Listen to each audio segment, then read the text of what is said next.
So a very good afternoon everyone. Today we are going to finish off the chapter of national income. So before starting with the next topic, मुझे आप फटाफट बताओगे last class हम लोगों ने क्या क्या डिस्कस किया था नेशनल इनकम वाले चैप्टर में। आपको याद है हम लोगों ने कन्वर्जन्स डिस्कस किया था। अगर ग्रॉस से नेट में जाना है तो क्या करेंगे, फटाफट चैट बॉक्स में बताते जाओ। अगर ग्रॉस से नेट में जाना है तो क्या करेंगे, ग्रॉस से नेट का conversion very quickly tell me. Minus depreciation की plus depreciation, very good Preksha, minus depreciation. Gross से नेट में जाने के लिए माइनस डेप्रिशिएशन। फिर इसके बाद second letter was either dealing with domestic और नेशनल। डोमेस्टिक से नेशनल में जाना है तो क्या करेंगे, plus NFIA, plus net factor income earned from abroad, है ना। और जो लास्ट वाला था it was either market price और फैक्टर कॉस्ट। तो अगर मार्केट प्राइस से फैक्टर कॉस्ट में जाना है, फैक्टर कॉस्ट रियल वैल्यू होता है तो टैक्सेस वगैरह का इफेक्ट हटाना पड़ेगा ना। तो आप क्या करोगे, मार्केट प्राइस में से नेट आईबीटी को लेस करोगे to get the value of factor cost. तो minus net indirect business taxes. Net IBT का मतलब क्या हो गया, net indirect business taxes, net indirect business taxes. Lights वगैरह ऑन रहने दीजिए भाई। Yes, net indirect business taxes को आप क्या करोगे, डिडक्ट करोगे, ठीक है। तो ये तीन तो जो हमने कन्वर्जन लास्ट क्लास डिस्कस किया था। और नेशनल इनकम का और एक नाम बताओगे क्या है, कौन से वर्ड को हम लोग एनआई बोलते हैं, NNP at what, NNP at what, net national product at what, factor cost, net national product at factor cost, very good. NNP at FC is also called as national income. National income is nothing but the sum total of all the goods and services produced by the resident of our country either within the domestic territory or outside the domestic territory expressed in terms of factor cost, isn't it? तो ये सब हम लोगों ने किया था। हम लोगों ने मेथड्स ऑफ नेशनल इनकम भी स्टार्ट किया था as far as I remember. एक मेथड किया था, we discuss product method, remember product method, output method, also called as value added method. वहां हम लोग क्या करते हैं, वैल्यू एडेड का फॉर्मूला लगाते हैं। Value added is equal to what, value of firms final output minus intermediate consumption, value of firms final output minus intermediate consumption. यहां हम लोग हर एक फर्म का फाइनल वैल्यू नहीं लेते हैं, रादर वैल्यू एडेड लेते हैं, नहीं तो फालतू का डबल काउंटिंग हो जाएगा ना। तो better to take just the value added of each firm. फिर हर एक फर्म का वैल्यू एडेड को ऐड कर देते हैं तो एक इंडस्ट्री का आता है, सारे इंडस्ट्री का ऐड करते हैं तो एक सेक्टर का आता है, सारे सेक्टर का ऐड करते हैं तो पूरा इकोनॉमी का आता है। तीन सेक्टर होता है, प्राइमरी, सेकेंडरी और टर्शियरी। फिर ये जो आया इसको मल्टीप्लाई करेंगे मार्केट प्राइस से तो जीडीपी एट एमपी आएगा, रिमेंबर सब लिखवाया हुआ है। फिर उसमें से डेप्रिशिएशन लेस करोगे ताकि नेट आ जाए, एनएफआई ऐड करोगे ताकि नेशनल आ जाए, और नेट आईबीटी लेस करोगे ताकि एनएनपी एट एफसी आ जाए, net national product at factor cost. So these were the topics that we have discussed in the last class. Remember the precautions to be taken while measuring national income by product method. चलो मुझे बताओ, जो self consumption का goods है, एक farmer ने crops grow किया खुद खा जाने के लिए, क्या वो आएगा एनआई में, क्या वो आएगा एनआई में? टेल मी, यस एब्सोल्युटली आएगा, because anything which you are producing and which is reflecting the current year production will be included in the purview of NI. So goods grown for self consumption will be definitely included in national income. However, आप मुझे बताओ, अगर inflation की वजह से, महंगाई की वजह से अगर आपका स्टॉक का वैल्यू बढ़ गया तो क्या वो एनआई में आएगा? नहीं, हम लोग एनआई में रियल वैल्यू लेते हैं, we do not take inflation. Inflation effect is not included in NI. तो यहां तक मुझे याद है हम लोगों ने लास्ट क्लास डिस्कस किया था। So today we are going to discuss the second method, ठीक है। अभी हम लोग क्या डिस्कस करेंगे, अभी कुछ लिखोगे नहीं आप, मैं आपको डिक्टेशन दूंगी। Now today we are going to discuss the next method which is called as income method. आज हम लोग क्या डिस्कस करने वाले बताओ, इनकम मेथड डिस्कस करेंगे। इनकम मेथड में हम लोग नेशनल इनकम कैसे मेजर करते हैं, ध्यान से सुनना। यहां पर हम लोग आउटपुट को नहीं ऐड करेंगे। आउटपुट मेथड में क्या कर रहे थे, आउटपुट के वैल्यू को ऐड कर रहे थे। इनकम मेथड में किसको ऐड करेंगे, इनकम के वैल्यू को। यानी यहां पे हम लोग क्या करते हैं ना, बेसिकली आप खुद सोचो ना, आउटपुट का वैल्यू कैसे आता है, सेलिंग प्राइस, आउटपुट का जो वैल्यू यानी सेलिंग प्राइस कैसे निकलता है, cost of production plus profit. तो यहां पे हम लोग क्या करेंगे ना, जितने भी फैक्टर्स ऑफ प्रोडक्शन इंप्लॉयड होते हैं ऑर्गेनाइजेशन में, आप बताओ कि फैक्टर्स ऑफ प्रोडक्शन कौन कौन होता है। आप लेबर रखते हो क्या, हाँ मैम रखते हैं। आप लैंड रखते हो क्या, हाँ रखते हैं मैम। और क्या रखते हो, कैपिटल इंप्लॉय करते हो क्या मैम, हाँ करते हैं। एंटरप्रेन्योरशिप रखते हो क्या, हाँ एंटरप्रेन्योर ही तो बिजनेस को स्टार्ट करता है। तो ये चारों फैक्टर को जो आप पेमेंट दे रहे हो ना, उनके लिए उनका क्या हुआ, इनकम हुआ ना, तो उनके सारे इनकम को ऐड करेंगे तो भी हमारा एनआई आ जाएगा। लाइक लेबर को आप क्या देते हो, वेजेस देते हो, वेजेस एंड सैलरी। लैंड को क्या देते हो, रेंट देते हैं मैम। कोई लैंडलॉर्ड से हम लोग भाड़ा में लैंड लेते हैं बिजनेस करने के लिए, तो लैंड के ऊपर मुझे क्या देना पड़ता है, भाड़ा, रेंट। कैपिटल, बैंक से लोन लिया बिजनेस करने के लिए, धंधा करने के लिए पैसा लगेगा ना, तो लोन पे क्या देते हो, इंटरेस्ट देते हो कि नहीं देते हो। तो wages and salary, rent, interest and entrepreneur क्या लेता है बिजनेस करने के लिए, प्रॉफिट लेता है ना। तो प्रॉफिट, रॉयल्टी और ओनर और कौन हो गए, शेयर होल्डर हो गए। शेयर होल्डर क्या लेते हैं, डिविडेंड लेते हैं। शेयर होल्डर क्या लेते हैं, डिविडेंड लेते हैं प्रॉफिट पे। तो profit, dividend, royalty, interest, rent, wages and salary, ये सारे के सारे आप ऐड कर दोगे ना, तो पता है क्या आ जाता है, एनडीपी एट एफसी। क्या आ जाता है, net domestic product at factor cost. क्या आ जाता है बताओ, net domestic product at factor cost. NDP at FC आ जाता है। क्या आ जाता है, क्या आ जाता है बताओ, NDP at FC, net domestic product at factor cost आ जाता है। क्या आ जाता है, एनडीपी एट एफसी। तो आपको तो पता है हमें एनडीपी एट एफसी नहीं चाहिए, हमें तो क्या चाहिए, एनआई चाहिए ना। What do you want, you want NI. और एनआई कैसे आता है, एनएनपी एट एफसी से। तो अभी भी मुझे एनडीपी एट एफसी से एनएनपी एट एफसी में जाने के लिए क्या ऐड करना बचा है, NFI, net factor income earned from abroad. ये ऐड करने से फिर मेरा क्या आ जाएगा, national income. So you are understanding why it is called income method, because here we are not adding the value of the final product, rather we are adding the factor payment which we are making to different factor of production for taking their factor services. Like land को हम क्या देंगे, rent, labor को क्या देंगे, wages, entrepreneur को क्या देंगे, profit, shareholder को क्या देंगे, dividend, ठीक है, कैपिटल को क्या देंगे, इंटरेस्ट। तो ये सब मेरा क्या है, फैक्टर ऑफ प्रोडक्शन है ना, जो बिजनेस करने में मदद कर रहा है। तो इसको जो आप पेमेंट कर रहे हो, फैक्टर पेमेंट, ये सारे फैक्टर पेमेंट को ऐड कर लो, प्लस प्रॉफिट मार्जिन ऐड कर लो, तो सेलिंग प्राइस आ ही जाएगा ना, यानी गुड्स का वैल्यू आ गया ना। तो बात एक ही है, कान ऐसे पकड़ो या ऐसे पकड़ो घुमा के, कान तो पकड़ ही रहे हो। इसके पहले वाले मेथड में क्या कर रहे थे, डायरेक्टली गुड्स का फाइनल वैल्यू निकाल रहे थे, फिर वैल्यू एडेड निकाल रहे थे। यहां हम लोग क्या कर रहे हैं, गुड्स का वैल्यू आता कैसे, यही सारे वैल्यू को ऐड करके आता है ना, जितना आपने पेमेंट किया, cost of production plus profit margin. तो वही तो किया, कॉस्ट ऑफ प्रोडक्शन आपका क्या होगा, लेबर का पेमेंट, रेंट का पेमेंट, इंटरेस्ट का payment plus profit margin, that will be giving you the value of goods and services. तो इससे मेरा क्या आ जा रहा है, एनडीपी एट एफसी। अब इसमें मुझे क्या ऐड करना बचा है, net factor income earned from abroad, तो मेरा क्या आ जाएगा, नेशनल इनकम। अब इसको इन्होंने क्या किया ना, स्प्लिट अप कर दिया। तो देखो एनडीपी एट एफसी मेरा आता है ना, ये सब ऐड करके मैंने बोला। तो ये जो एनडीपी एट एफसी है, इसका 3 कंपोनेंट है। क्या क्या 3 कंपोनेंट है, नंबर 1 लर्न करो मेरे साथ साथ, कॉम्पनसेशन ऑफ एम्प्लॉय। सबसे पहला क्या है बताओ, कॉम्पनसेशन ऑफ एम्प्लॉय। फिर क्या है, operating surplus, and the last one is mixed income of self employed, mixed income of self employed.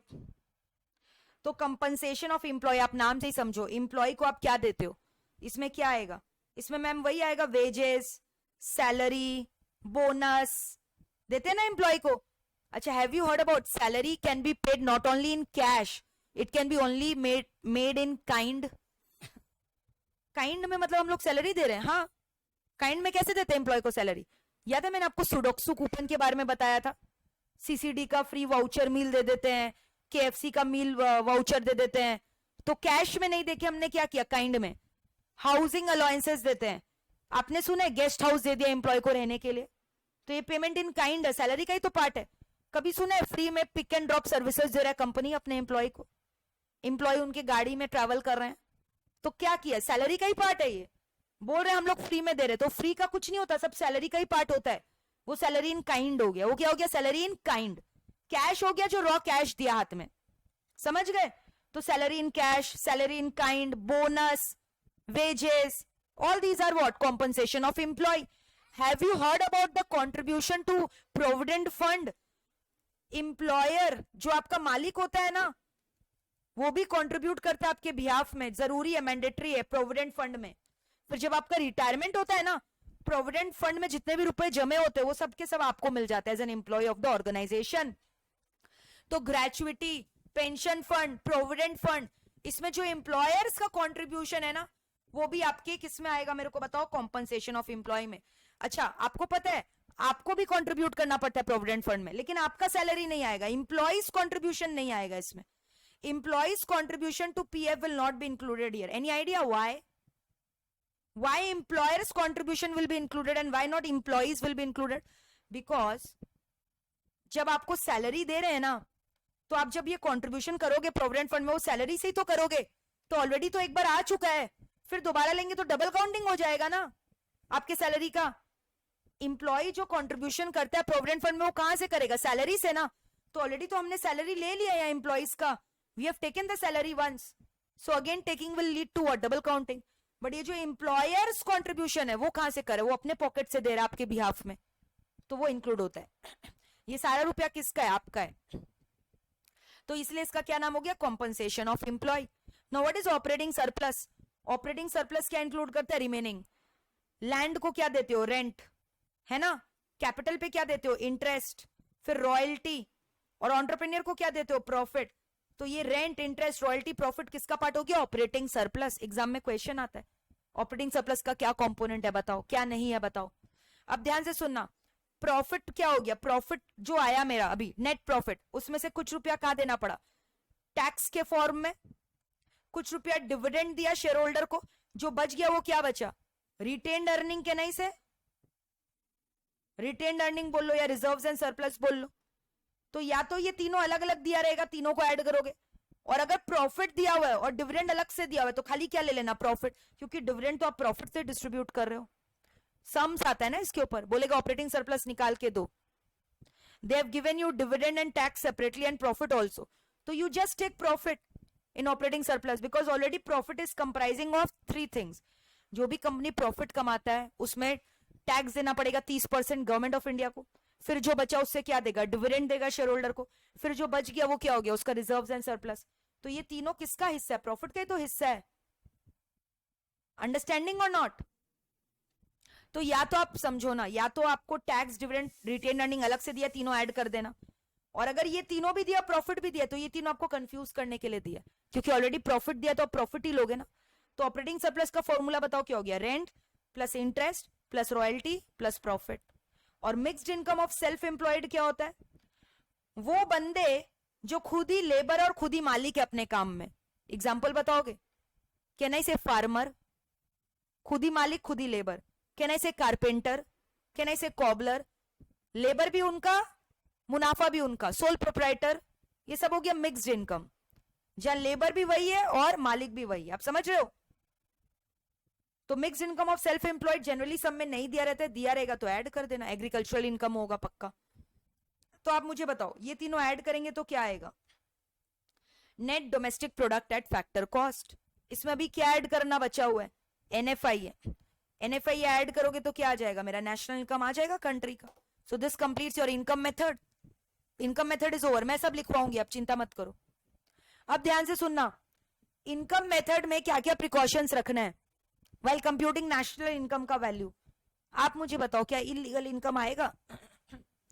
बोलोगे ऋषभ बोल रहा है मैम हम ना स्मगलिंग से बहुत रुपया कमाए हैं, ये भी तो हमारा नेशनल इनकम है, क्या ये आना चाहिए? Never, illegal income will be excluded from the purview of national income, should not be included, है ना। नेक्स्ट, अब आप मुझे बताओ, विंडफॉल गेन आना चाहिए, windfall gain. You understand what is windfall gain? Any idea? Anyone knows what is windfall gain? Lottery income, lottery income, Kaun Banega Crorepati, lottery income, ये सब अचानक से ये सब इनकम आ गया ऐसे ही, लॉटरी, लकी ड्रॉ, ये सब इनकम भी नहीं आएगा, क्योंकि नेशनल इनकम वही इनकम लेता है जो करंट सर्विसेज या गुड्स प्रोडक्शन की वजह से हुआ है। लॉटरी इनकम तो लक की वजह से हुआ है कि आपने कोई बंदे को सर्विस दिया है जिसके बदले में आपको इनकम मिला है। Is it reflecting any current year production of goods और सर्विसेज? करंट ईयर का कोई गुड्स का प्रोडक्शन किया, कोई सर्विसेज बनाए? नहीं मैम, नहीं, तो नहीं आएगा। तो कोई भी इस टाइप का जो इनकम होता है ना, गिफ्ट्स वगैरह, ये सब आएगा क्या नेशनल इनकम में? नहीं आएगा। नेशनल इनकम खाली वही इंक्लूड करता है जो गुड्स और सर्विसेज को रिफ्लेक्ट कर रहा है, वो भी करंट ईयर का, not of the past year. Scholarship, आपने बहुत अच्छी पढ़ाई की, आपको स्कॉलरशिप दिया स्कूल ने 10,000 रुपए इनाम पे, क्या आपका एनआई में आएगा? बताओ। नहीं आएगा। स्कॉलरशिप या कोई gift is again you are getting not because of any services which you are delivering in the current year. पिछला साल आपने अच्छा परफॉर्मेंस किया, अभी ऐसे ही आपको एज एन ऑनर मिला, क्या कोई करंट ईयर का गुड्स या सर्विसेज प्रोडक्शन किया जिसकी वजह से स्कॉलरशिप मिला है? तो नहीं आएगा। पेंशन अगेन नहीं आएगा। पेंशन किसको मिलता है? रिटायरमेंट के बाद, यानी आपने पास्ट में कोई सर्विस किया था उसके लिए अभी आपको मिल रहा है। करंट ईयर का कोई सर्विस के लिए मिल रहा है क्या पेंशन? तो pension, windfall gain, illegal income, scholarship, all these will be excluded from the purview of national income. Are you getting this or not? समझ रहे हो? तो purchase and sale of second hand goods and machinery, second hand goods and machinery, मेरे पास एक गाड़ी था, मैंने बेच दिया, नहीं आएगा, क्योंकि अगेन ये कोई करंट ईयर का प्रोडक्शन नहीं रिफ्लेक्ट कर रहा है। This is just reflecting a transfer of ownership from one hand to the other. क्या कोई करंट ईयर का गुड्स हुआ है प्रोड्यूस? नहीं, तो ये नेशनल इनकम में नहीं आएगा। हाँ, लेकिन इसके ऊपर जो ब्रोकरेज कमीशन है, जैसे एक एजेंट को मैंने रखा जो बोल रहा है मैं आपका गाड़ी बिकवा दूंगा सेकेंड हैंड, वो मेरे से कमीशन ले रहा है, वो आएगा, क्योंकि वो करंट ईयर में सर्विसेज दिया जिसकी वजह से उसे ब्रोकरेज इनकम मिल रहा है। आप समझ रहे हो? तो ट्रांसफर का जो ट्रांजैक्शन है वो नहीं आएगा, बट जो एजेंट वगैरह ब्रोकरेज कमीशन ले रहे हैं वो करंट ईयर का सर्विसेज के ले रहे हैं, गाड़ी को बिकवाने में मदद करने के लिए ले रहे हैं, तो वो बिल्कुल आएगा नेशनल इनकम। तो ये सब बहुत इंपॉर्टेंट पॉइंट है जो आपको दिमाग में रखना है, ये सब आता है एग्जाम। आप समझ गए? अभी एक बार हम लोग लिखेंगे, this is your income method, so take out your copy and write down, give the heading income method, second method. तो यहां पे करना क्या होता है आप समझो, हम लोग क्या करें, किसको ऐड करें? फैक्टर पेमेंट को, जो कि हमने किसको दिया? Two different factors of production. तो इससे क्या आ जा रहा है? एनडीपी एट एफसी आ रहा है। एनडीपी एट एफसी का 3 कंपोनेंट मैंने बोला, compensation of employ, operating surplus, mixed income. So please draw this chart, draw it, give the heading income method, give the heading income method and draw this chart. Chart बनाओ इस तरह से, लिखो add factor payment to factor of production. जितने भी आपने factor payment किए सारे के सारे आप ऐड करोगे, so that you get the value of NDP at FC.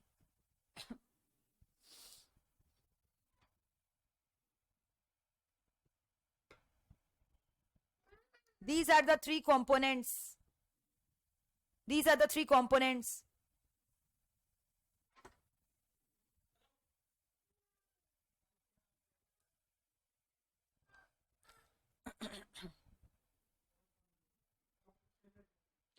Compensation of employee, operating surplus, mixed income of self-employed। 3 component है, लिखो, ये चार्ट बनाओ ऐसे।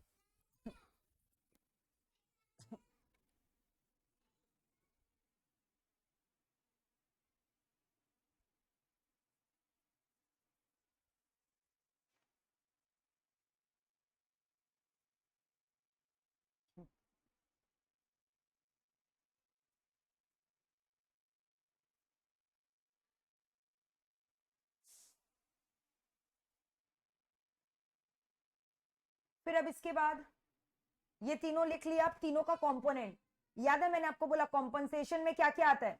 Wages, salary, bonus, payment in kind and employee नहीं, employers contribution towards social security scheme. Social security scheme मतलब pension, gratuity, provident fund. So write down.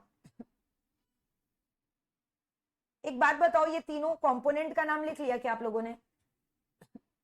Did you right? Exam में ये भी आ सकता है, एनडीपी एट एफसी का 3 component क्या? These are the 3 component. Have you written these 3 heading? Did you write these 3 heading?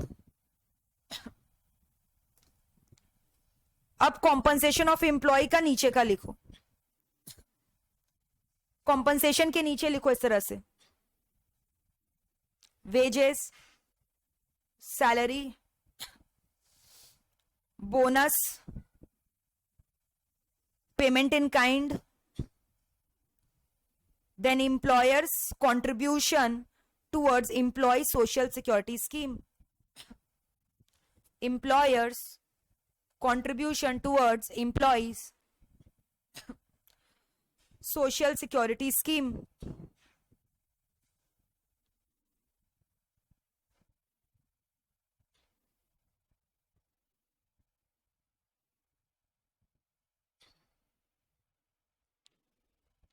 social security scheme like provident fund and all.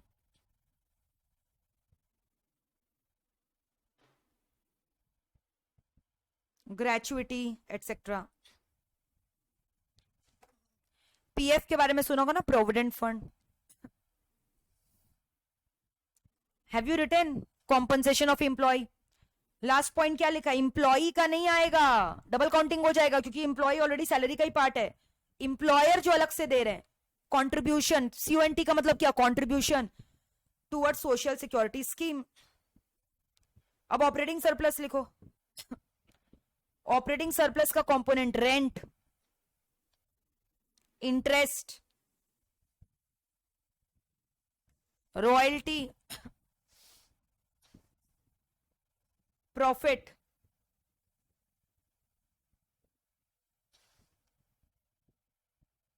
Rent, interest, royalty, profit.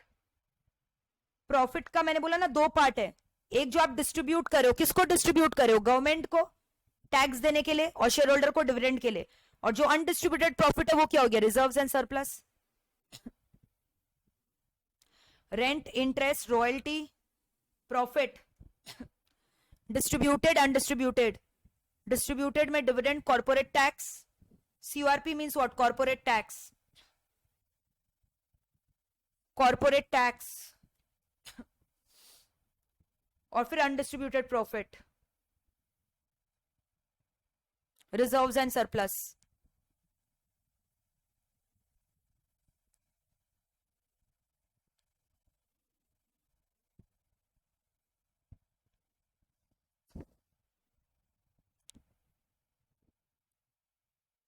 हो गया.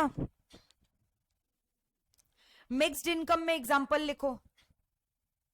क्या लिखोगे बोलो? Income of farmers, income of farmers,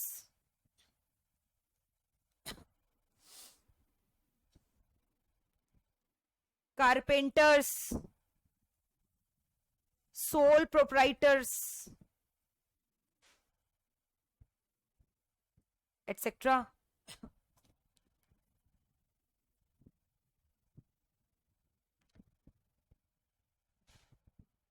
तो ये मेरा हो गया एनडीपी एट एफसी का 3 कंपोनेंट. अभी भी इसमें एक चीज ऐड करना बाकी है, जिससे क्या आ जाएगा? National income. ये तीनों ऐड करोगे तो क्या आएगा मेरा? एनडीपी एट एफसी आएगा. देख रहे हो? Net domestic product at factor cost. अभी भी इसमें क्या ऐड करना बाकी है जिससे नेशनल इनकम आ जाए? बोलो. What is still left to add here? What is still left out to add here? NFIA. तो यहां लिख लो, इसमें क्या ऐड करोगे? लास्ट में लिख लो, we will add NFIA to NDP at FC. We will add NFIA to NDP at FC to get the value of national income. To get the value of national income.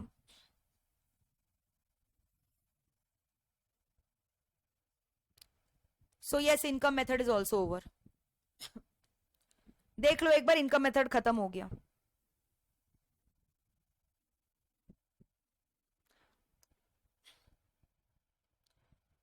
Right down precautions. Precautions in income method लिखो. Precautions in income method. Write down precautions in income method. Point number 1, illegal income will be excluded. मैं dictate कर रही हूं, आप लिखो. illegal income will be excluded. Illegal income will be excluded. Point number 2, windfall gain. Windfall gain like lottery income will be excluded. Windfall gain like lottery income will be excluded. Windfall का spelling सही लिखा है? Lottery income will be excluded. Next, transfer payment like pension, और क्या बोला था, scholarship, where there is no quid pro quo will be excluded. What is this quid pro quo? No quid pro quo का मतलब क्या हुआ कि एक्सचेंज में आपको कुछ नहीं मिल रहा है, वन वे ट्रांजैक्शन है ना, वन वे ट्रांजैक्शन। जैसे कि आपको पेंशन मिल रहा है लेकिन आप रिटर्न में कोई सर्विस नहीं दे रहे हो, फ्री में मिल रहा है। फिर लिखो gifts donation, gifts comma donation will be excluded.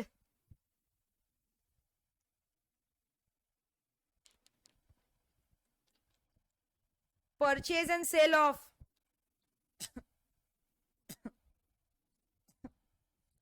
second hand goods and machinery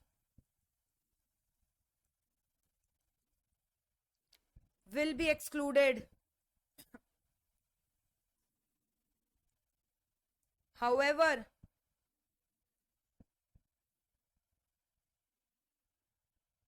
brokerage commission on it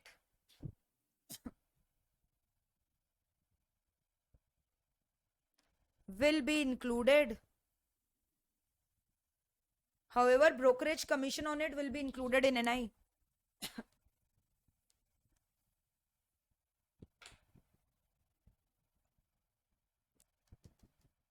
हो गया?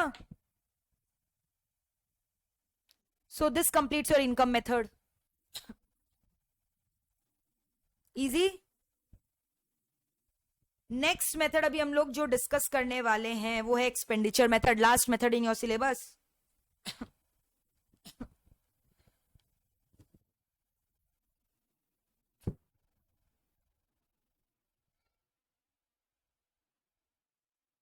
चलो अगेन आप लिखोगे नहीं अभी, अब खाली समझोगे।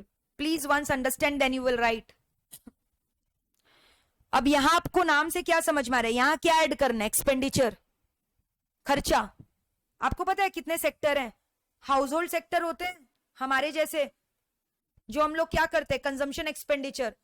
आप लोग खरीदते हो ना डेली, कभी कुछ आटा, कपड़ा, रोटी, सब बनाने के लिए घी, तेल, हम लोग क्या करें, कंजम्पशन एक्सपेंडिचर। तो एक सेक्टर हो गया house hold, who is indulging in consumption, हम लोग खाली कंज्यूम करना जानते हैं, कंजम्पशन एक्सपेंडिचर। फिर एक है बिजनेस सेक्टर। बिजनेस सेक्टर क्या कर रहे हैं, उन लोग तो आए दिन नए नए गुड्स बना रहे हैं, इंफ्रास्ट्रक्चर बना रहे हैं, सर्विसेज दे रहे हैं, तो इन लोग कौन हो गए, इन्वेस्टमेंट। इन लोग कौन सा खर्चा कर रहे हैं, investment. So they are doing which खर्चा, इन्वेस्टमेंट। फिर तीसरा सेक्टर है गवर्नमेंट। गवर्नमेंट क्या कर रहा है, दोनों, गवर्नमेंट कंजम्पशन एक्सपेंडिचर भी कर रहा है और इन्वेस्टमेंट भी कर रहा है। जैसे गवर्नमेंट सेक्टर्स होते हैं ना, गवर्नमेंट कंपनियां, पीएसयू लाइक ओएनजीसी, पीजीसीआईएल, सुना है ना, SAIL, GAIL, BEL, steel authority, Bharat electronical limited, फिर उसके बाद oil and natural gas, Bharat petroleum, ये सब क्या गवर्नमेंट कंपनी है ना। इन लोग क्या कर रहे हैं, इन्वेस्टमेंट कर रहा है। लेकिन गवर्नमेंट आपको सपोर्ट करने के लिए पार्क्स वगैरह बनाता है, फ्री में वाटर सर्विसेज देता है, सैनिटेशन देता है, रोड्स बना रहा है, रेलवे बना रहा है, तो वो गवर्नमेंट के लिए क्या है, कंजम्पशन। कितने सारे गरीब लोग का लालन पोषण करना, पालन पोषण करना, सब गवर्नमेंट कर रहा है। तो गवर्नमेंट कंजम्पशन का भी खर्चा कर रहा है और इन्वेस्टमेंट भी कर रहा है by building infrastructure and by making so many companies. तो गवर्नमेंट का दोनों खर्चा है। हाउस होल्ड सिर्फ क्या कर रहा है, कंज्यूम, खा रहा है, कंजम्पशन एक्सपेंडिचर। बिजनेस क्या कर रहा है, नए नए स्टॉक ऑफ कैपिटल बना रहा है, capital formation, investment expenditure. Government दोनों कर रहा है। और हमारा पता है इंपोर्ट एक्सपोर्ट भी होता है इंडिया में, सो यानी रेस्ट ऑफ द वर्ल्ड के संग भी हम ट्रांजेक्शन कर रहे हैं, तो हमें उसका भी लेना है calculation. Net export, assuming our export is greater than import, यानी export minus import, export minus import. Assuming हमारा एक्सपोर्ट ज्यादा है, हम ज्यादा बेचते हैं इंपोर्ट करने से ज्यादा। एक्सपोर्ट मतलब क्या, जब हम सामान भेज रहे हैं विदेश में और फॉरेन एक्सचेंज अर्निंग अर्न कर रहे हैं। इंपोर्ट मतलब क्या, जब हम विदेश से सामान खरीद रहे हैं। सो हम लोग अज्यूम करते हैं this is favourable, this is nothing but BOT only ना, बैलेंस ऑफ ट्रेड। हम लोग अज्यूम कर रहे हैं हमारा नेट एक्सपोर्ट है। तो अब ये चारों एक्सपेंडिचर को आप ऐड करोगे तो मेरा बोल रहा है एनआई आ जाएगा। क्या आ जाएगा, एनआई। ठीक है, consumption expenditure plus investment expenditure plus capital formation plus net export will give you the value of national income by expenditure method. Very simple. So this completes your expenditure method. यहां हम लोग income नहीं add कर रहे हैं, खर्चा add कर रहे हैं. खर्चा कौन कौन करता है? House hold sector, business sector, government sector, rest of the world, international. House hold sector कौन सा खर्चा करता है? कंजम्पशन. बिजनेस सेक्टर कौन सा खर्चा करता है? इन्वेस्टमेंट. गवर्नमेंट कौन सा खर्चा करता है? दोनों. नेट एक्सपोर्ट क्या हो गया? With the rest of the world जो ट्रांजैक्शन हो रहा है, सारे को ऐड कर दोगे तो क्या आ जाएगा? National income. Tell me, are we through with this और नॉट? तो एनआई का फॉर्मूला क्या है एक्सपेंडिचर मेथड से? बताओगे? देखो, consumption expenditure, investment expenditure plus export minus import plus net capital formation. ये किसका फॉर्मूला बोल दिया है? एनएनपी एट एफसी का. कौन से मेथड से? एक्सपेंडिचर मेथड से. आपको ये समझ में आ रहा है ये क्या लिखा मैंने? Consumption expenditure. ये क्या है? Investment expenditure. ये क्या है? Net export. ये नेट कैपिटल फॉर्मेशन. चारों ऐड करोगे तो क्या आ जाएगा? NI from expenditure method. Tell me, are we through with this और नॉट? चलो लिख लो expenditure method. Take out your copy, write down.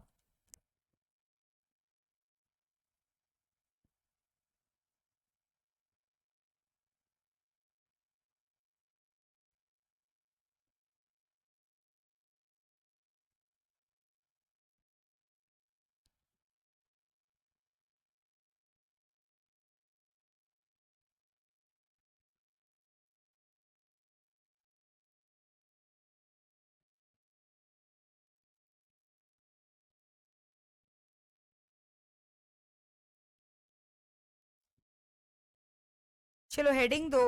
I am dictating, please write down. Give the heading expenditure method. There are 4 sectors. Write down the name of the 4 sectors. There are 4 sectors. चारों sector का नाम लिखो. House sector. In fact 2 column बना लो. एक तरफ sector लिखो, एक तरफ expenditure. Make 2 columns. In the first column give the heading sector and in the second column write down expenditure.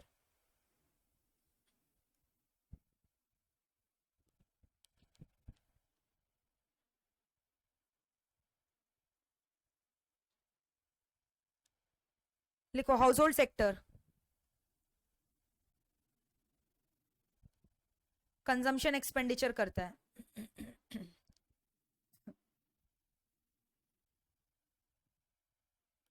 C bracket में. Then you will write business sector.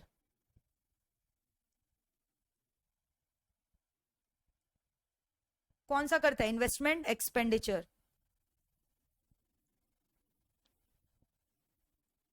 Government sector दोनों करता है, consumption plus investment both. And with rest of the world you have net exports, which is export minus import. Export minus import. Write it down.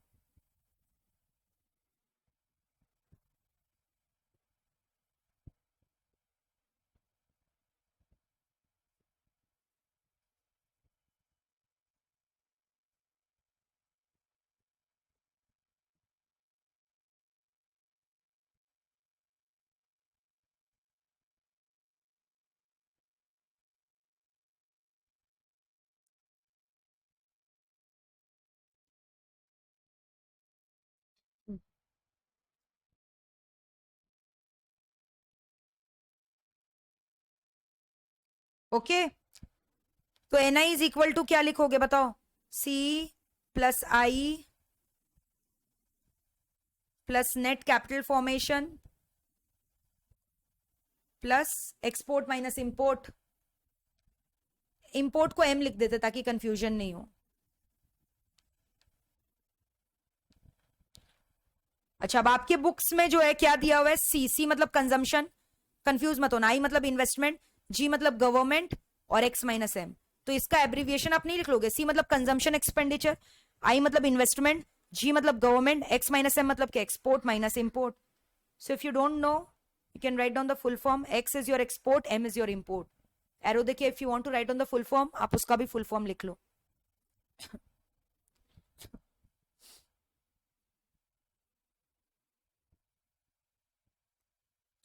Clear है? X से export, M मतलब import. So this completes your expenditure method. Precaution इसमें भी वही है कि purchase and sale of second hand goods and machinery हमें नहीं लेना है.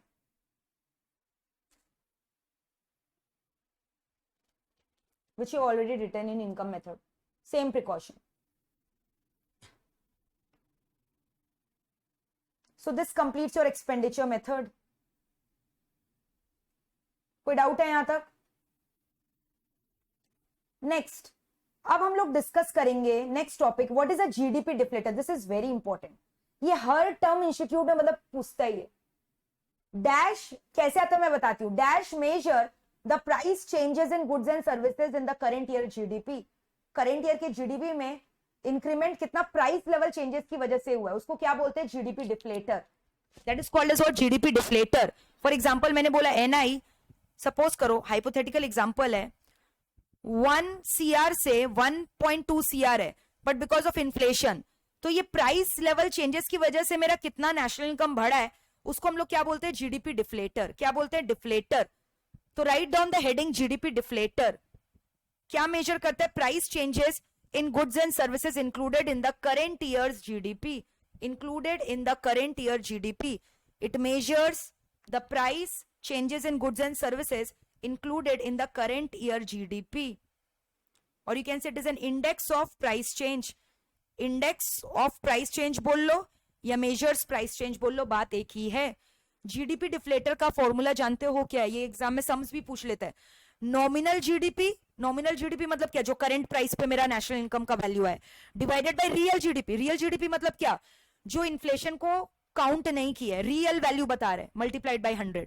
तो डिफ्लेटर का फॉर्मूला लिखोगे, nominal GDP by real GDP into 100. Write down, very important.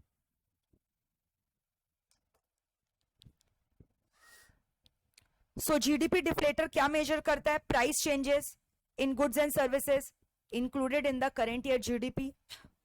Formula लिखोगे, nominal GDP by real GDP into 100.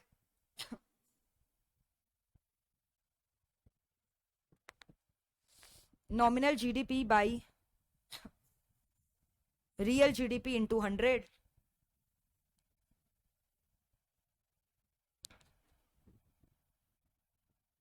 हो गया फॉर्मूला लर्न.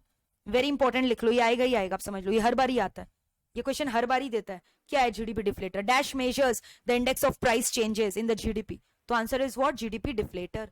ठीक है, अब ध्यान से सुनना. पर कैपिटा इनकम का भी बहुत बार सम आता है, लिख लो, what is per capita income. हमारे कंट्री का नेशनल इनकम जितना आया डिवाइडेड बाय हमारे कंट्री का पॉपुलेशन जितना है, तो पता चल जाएगा ऑन एन एवरेज एक इंडियन कितना कमा रहा है. That is called per capita income. So write down, India का per capital income is very low. तो पर कैपिटा इनकम का फॉर्मूला क्या हो गया, national income that is NNP at FC divided by total population of the country. लिख लो, NNP at FC oblique national income divided by total population of the country. Per capita income, ये सब extra formulas है जो हम लोग डिस्कस कर रहे हैं.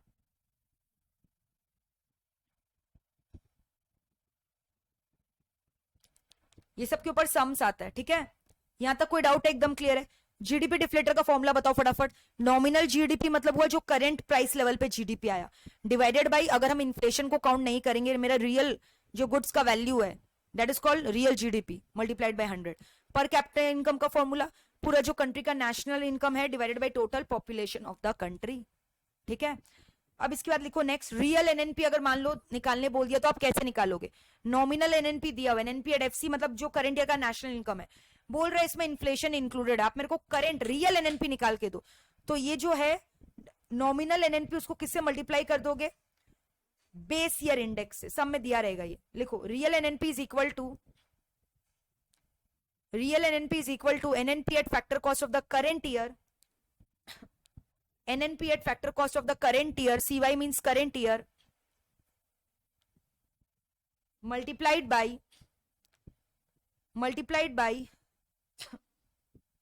base year index, NNP at FC of current year multiplied by base year index. ठीक है, लिखो एक sum, write down there.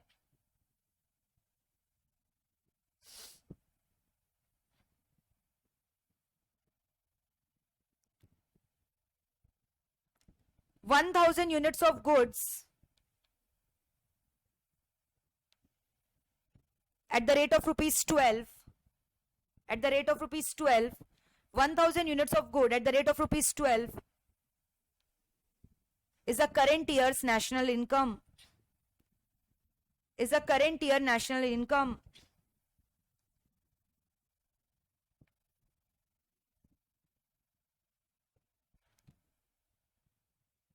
Base year index is rupees 10. Base year index is rupees 10.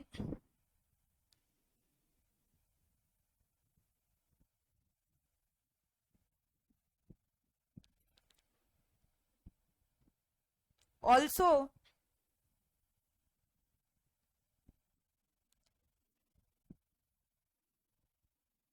बस कर लो, find real NNP, find out real NNP, write down, find out real NNP. क्या लिखा है एक बार पूरा मेरे को एक जन कोई बताएगा क्या चैट बॉक्स में, क्या लिखा? बेस ईयर का इंडेक्स कितना लिखा? बेस ईयर का इंडेक्स 10 लिखा है, 10 लिखा है, और 1000 unit at the rate of rupees 12 लिखा है ना आपने, यही तो लिखा है. ठीक है, और फिर उसके बाद और एक चीज ऐड करो, also the factor cost value is rupees 10. Factor cost value is rupees 10. Find real NNP. Find real NNP. Find real NNP. करो उसको, find real NNP.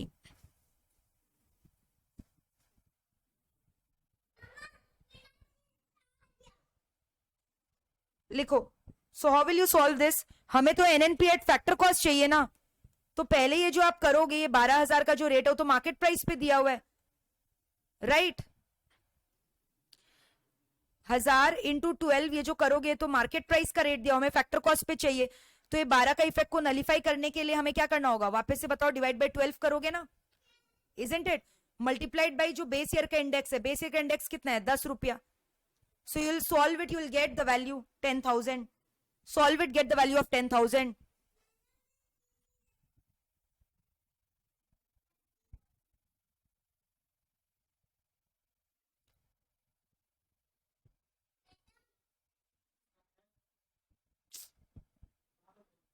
अरे हाँ, वहीं से देना है. Write down 10,000 is the answer. तो कैसे किए? 1000 into 12 at the rate of which is given at the rate for market price. Market price को नलिफाई करना है तो वापस से हमने क्या किया, उसके लिए डिवाइड बाई 12 किया, और करंट ईयर का जो इंडेक्स प्राइस था वो 10 रुपया था, तो मल्टीप्लाई किया. ठीक है, 10,000. सिंपली आप एक बात समझो ना, जो करंट ईयर का फैक्टर कॉस्ट है वही तो ट्रू वैल्यू है, तो फैक्टर कॉस्ट 10 रुपया, तो 10,000 पे 10 रुपया, 10,000 ही तो करेक्ट आंसर होगा. ठीक है, नेक्स्ट लिखो. नेक्स्ट फॉर्मूला, अगर एग्जाम में पर्सनल डिस्पोजेबल इनकम निकालने देगा तो उसके लिए क्या फॉर्मूला लगाना है? ये सब फॉर्मूला पे सम्स आता है, please write down. Personal disposable income is equal to private income. Formula लिखो, फिर मैं बता रही हूं. Personal disposable income is equal to private income minus private income minus undistributed corporate profit minus taxes. Direct tax लिखा हुआ है ना, डायरेक्ट टैक्स मतलब प्रॉफिट टैक्सेस, डायरेक्ट टैक्स मतलब प्रॉफिट टैक्सेस, सब में दिया रहेगा. Personal disposable income is equal to private income minus undistributed corporate profit minus profit taxes, minus profit taxes.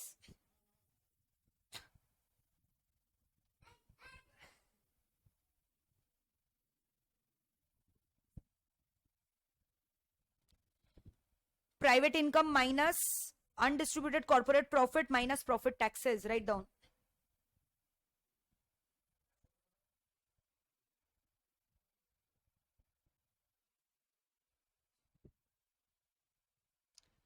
लिख लिया. फिर लिखो डिस्पोजेबल इनकम का formula, write down. Disposable income is equal to national income minus business savings minus indirect taxes plus subsidy minus direct taxes minus social security payment plus transfer payment plus net factor income from earn from abroad. मतलब आपके पास कितना income है खर्चा करने के लिए. जो national income country का आया है उसमें से सेविंग्स वगैरह हटा दोगे, रिटेन अर्निंग, टैक्सेस वगैरह हटा दोगे, है ना. फिर उसके बाद डायरेक्ट टैक्सेस हटा दोगे, सोशल कोई पेमेंट वगैरह किया वो हटा दोगे, और आपको अगर कोई ट्रांसफर पेमेंट आया है, कोई से स्कॉलरशिप वगैरह, वो ऐड करोगे. फॉरेन से कोई इनकम आया वो ऐड करोगे. तो ये इनकम अब आपके पास आ गया खर्चा करने के लिए. डिस्पोजेबल. डिस्पोजेबल इनकम का मतलब पर्सनल डिस्पोजेबल इनकम, वो इनकम जो आप खर्चा कर सकते हो अपने फैमिली पे, अपने इंडिविजुअल पे, उसको बोलते हैं डिस्पोजेबल. तो डिस्पोजेबल इनकम कैसे निकलेगा? जो इनकम बचा आपका उसमें से क्या लेस करोगे? बिजनेस का खर्चा सारा, फिर उसके बाद taxes, direct tax, indirect tax, सब खर्चा लेस करोगे ना. प्लस अगर कोई आपको बाहर से कोई स्कॉलरशिप वगैरह या पेंशन आया वो ऐड करोगे, एनएफआईए वगैरह को, ठीक है. ट्रांसफर पेमेंट कोई आया आपका तो वो ऐड करोगे, क्योंकि वो आपका इनकम है और वो नेशनल इनकम इंक्लूडेड नहीं होता है ना, इसलिए ऐड करेंगे हम. समझ रहे हो? तो सब्सिडी हमारे लिए क्या है? पॉजिटिव है, तो उसको ऐड करेंगे. टैक्स कम कर देता है इनकम, सब्सिडी तो बढ़ा देता है. तो ये सब हमें ऐड करना है. देख लो, ये दोनों फॉर्मूला बहुत ही ज्यादा इंपॉर्टेंट है.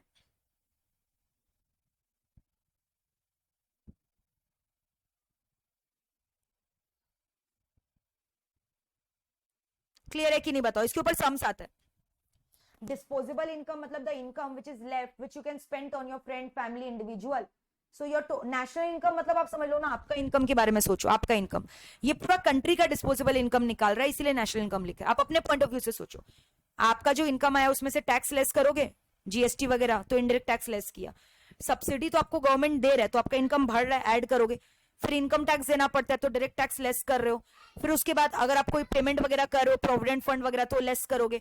ट्रांसफर पेमेंट तो आपके लिए इनकम है, कोई आपको गिफ्ट वगैरह दिया है तो वो ऐड करोगे. फॉरेन से कोई इनकम कमाए हो वो ऐड करोगे. Very simple. क्लियर है कि नहीं? Disposable income.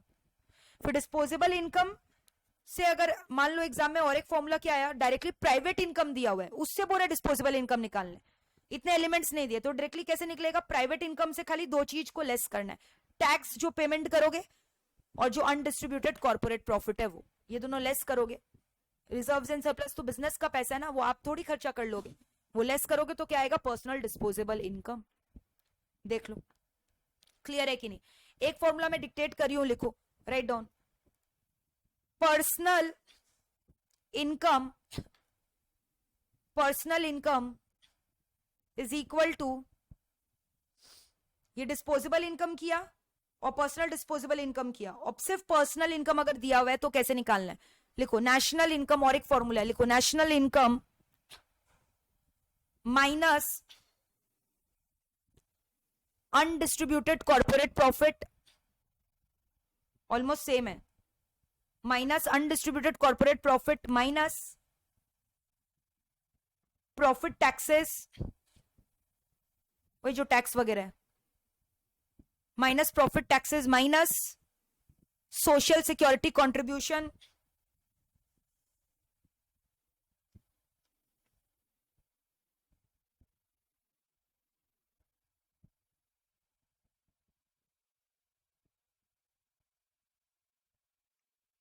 क्या क्या लिखा बोलो तो? National personal income is equal to national income minus undistributed corporate profit लिखा, minus profit taxes minus social security contribution plus transfer payment plus transfer payment plus transfer payment plus interest on public date.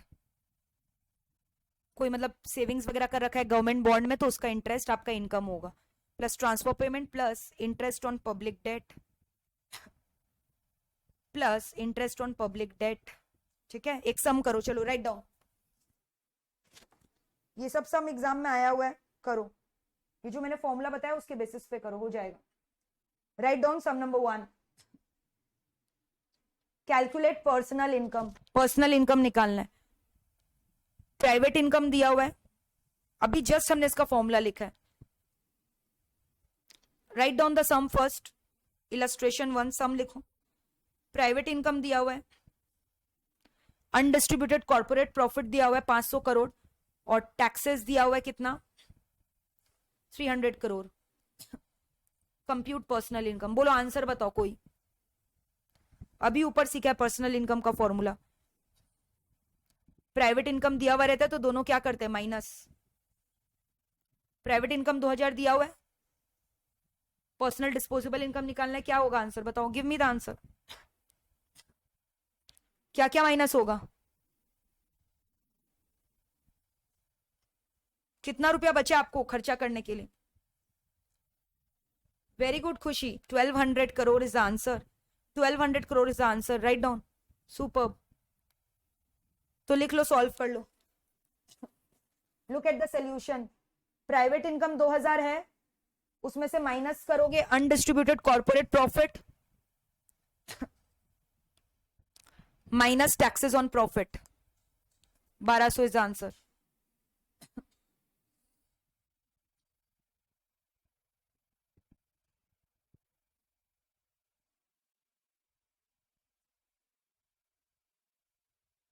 कोई doubt है बताओ यहां तक। Private income जब भी दिया हुआ रहेगा उसमें से दो चीज माइनस करना है, टैक्स और अनडिस्ट्रीब्यूटेड कॉर्पोरेट प्रॉफिट। तो ये इनकम बचा, आप डिस्पोज ऑफ कर सकते हो। पर्सनल इनकम क्लियर है। नेक्स्ट सम लिखो, but before writing down the next sum write down one more formula. Private income कैसे निकालोगे, प्राइवेट इनकम नहीं सीखा हमने, प्राइवेट इनकम कैसे निकालेंगे। नेशनल इनकम जो है plus transfer payment plus interest on public debt minus social security scheme minus profit on public sector undertaking, right down the formula. These are very important, I am telling you, repetitive same sum आता है exam में। ये जो मैंने सम करवाया है ये same to same sum आ जाएगा। Write down the formula, last formula, after which national income is going to get over. तो ये सब फॉर्मूला थोड़ा लर्न करना पड़ेगा। Private income, national income plus transfer payment plus interest minus social security में को कंट्रीब्यूशन है minus profit of PSU, government companies, profit of PSU.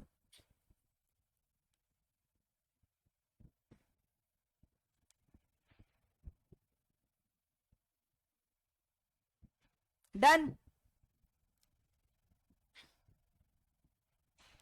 लिखो फटाफट फॉर्मूला।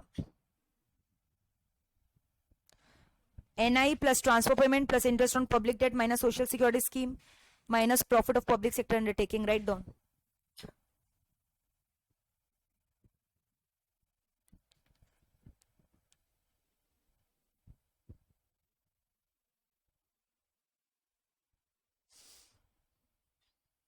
हो गया, चलो अब करो एक सम लिखो, computation of, next sum number 2, compute NI using expenditure method, using expenditure method, compute NI using expenditure method.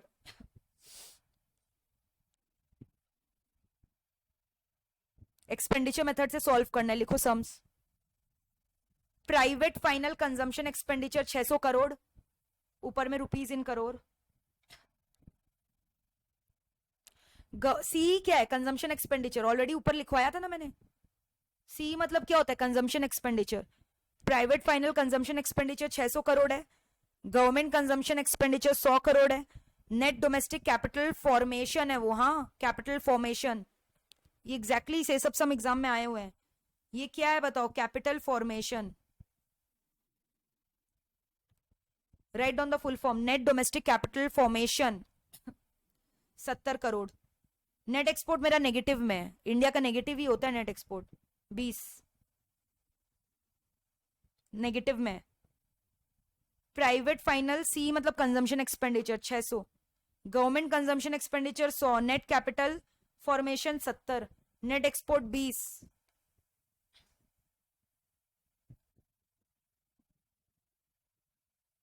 बताओ कैसे करोगे इसमें, ये सब में से क्या करोगे बताओ, ये सबको ऐड करोगे तो क्या आ जाएगा, एनडीपी एट एमपी आ जाएगा ना। ये सबको ऐड करोगे तो क्या आएगा, ये सब एक्सपेंडिचर मेथड का कंपोनेंट है ना गवर्नमेंट का।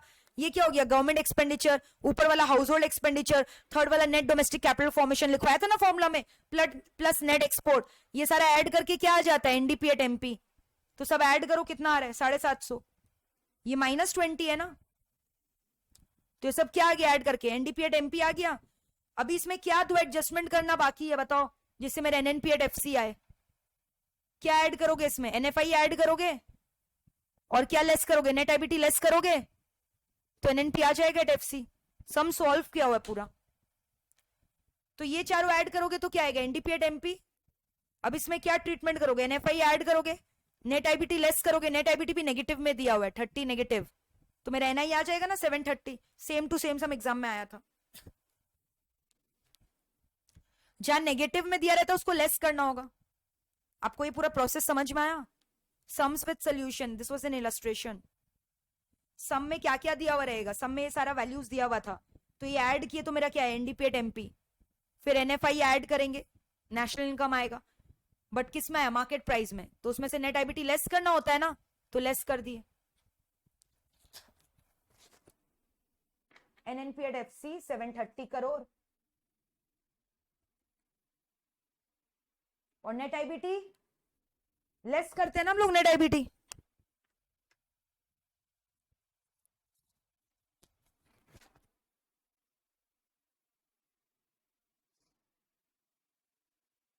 अब ध्यान से सुनना, अब इसमें क्या बोल रहा है, प्राइवेट इनकम निकालने। तो एक बात बताओ, नेशनल इनकम में और क्या एडजस्टमेंट करना होता है प्राइवेट इनकम निकालने के लिए, अभी जस्ट ऊपर फॉर्मूला लिखा है।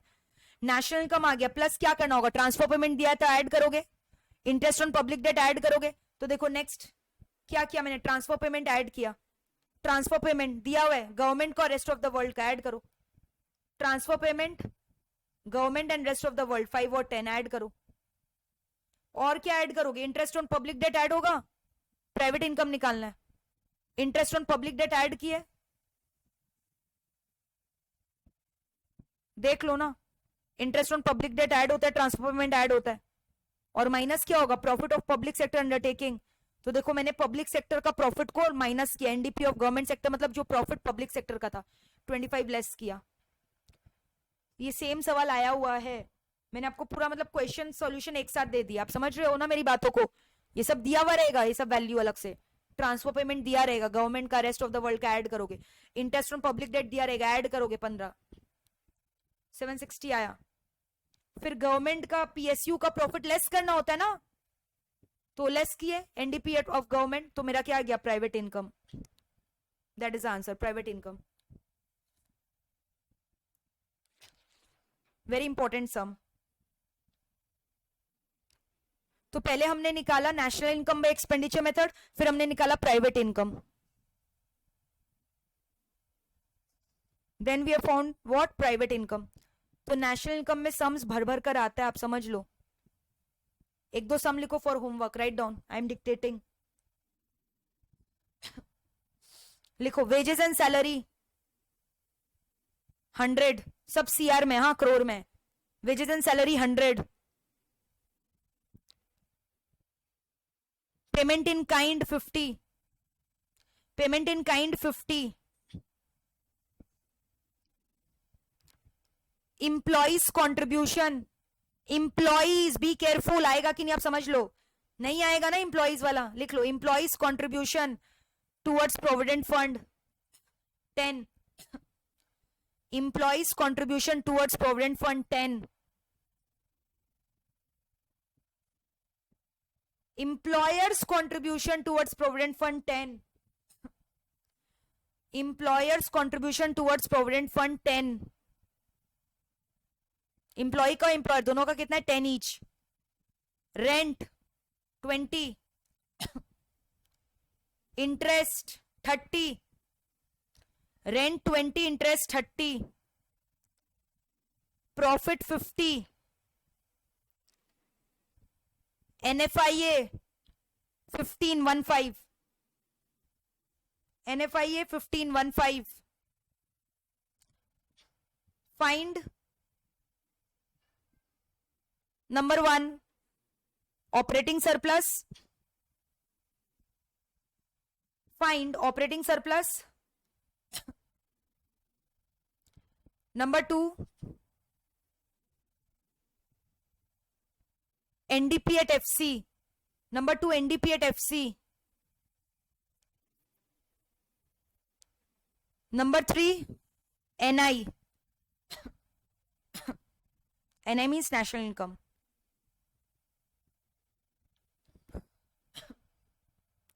नेक्स्ट सम लिखो. Sum number 2 for your homework. Private income is equal to 1000 crore. Private income is equal to 1000 crore. Undistributed corporate profit, हाँ both 10 Ashmit. Undistributed corporate profit 50 crore. 50. Profit on taxes 5 rupees crore. Profit on taxes 5.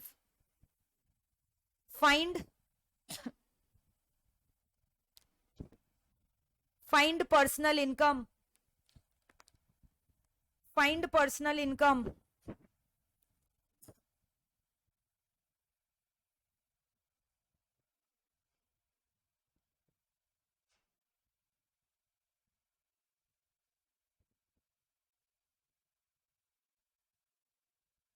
So that's it.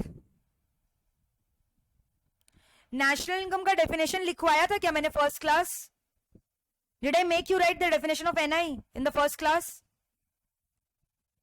Okay, so thank you. That's it. National income is over. The chapter is over. Math खोलोगे तो sir चकरा जाएगा. Homework सुन लो ध्यान से. मैंने जितना भी notes लिखवाया है पूरा रट्टा मारोगे अच्छे से समझ के, ब्लाइंडली नहीं. सारे फॉर्मुलास क्लियर होने चाहिए. ये दोनों सम प्रैक्टिस करोगे जो मैंने दिए हैं. 4 सम हो गए एक्चुअली. 2 मैंने क्लास में करवाए, 2 आपको दिए. चारों रीडू करोगे. 2 तो रीडू करोगे और 2 फ्रेश करोगे. रीडू भी दोबारा करोगे.